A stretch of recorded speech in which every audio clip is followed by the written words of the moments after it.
Newsbreak. O karon sa detalye sa nagbagang mga balita sa One TV, Newsbreak Misamis Occidental. Konsiho nagpasalamat sa serbisyo ni Police Major Dennis Pitano sa Dakbayan sa Osamis.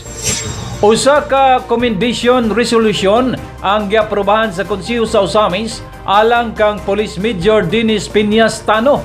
Mismo si Majority Floor Leader o Committee on Peace and Order Chairman Attorney Mars Tabayan ang nangunay pagduso sa maong resolusyon sa ulahing regular session sa Konsiho ning Dakbayan sa Osamis. Ang gipadangat nga pagdaig o pagpasalamat sa Konsiho ngadto kang Police Major Dennis Piñas Tano may kalabutan kini sa pag-expire o pagtapos sa serbisyo nini sa Dakbayan sa Osamis isip Officer in Charge sa Osamis City PNP.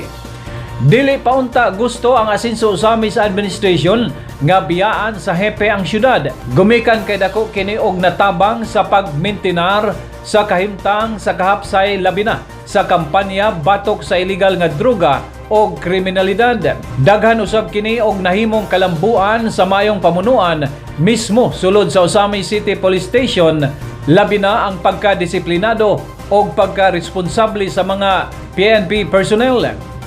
Apan walay mahimo ang asenso administration, gumikan kay balaod kini sa PNP nga ngay sundon bisan pa o gikinahanglan pa sa local government unit ang serbisyo nini. Wala giklaro sa konsiho ang pihong adlaw ug pitsa nga i-relieve si Police Major Dennis Piñas Tano sa Osamis City Police Station. Apan posible nga sa bisan unsang oras mahitabo kini sa katarungan nga nag-expire na ang serbisyo sa hepe human sa duha ka tuig. Resolution of commendation and expression of our gratitude to our police sector, Dennis Pitano, for his leadership in leading the police force and leading to the highly improved peace and organization in such a thing. We know for a fact, we say that we have the expression that the peace and order in such a thing is greatly improved compared to the past when the Chief Inspector Tano is at 8 hours of this. Instead of doing what we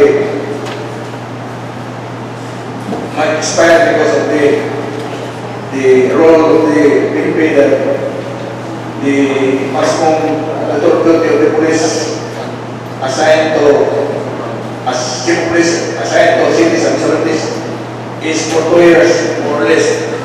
And you know the fact that Butano is more than 2 years already in our city. TV Newsbreak.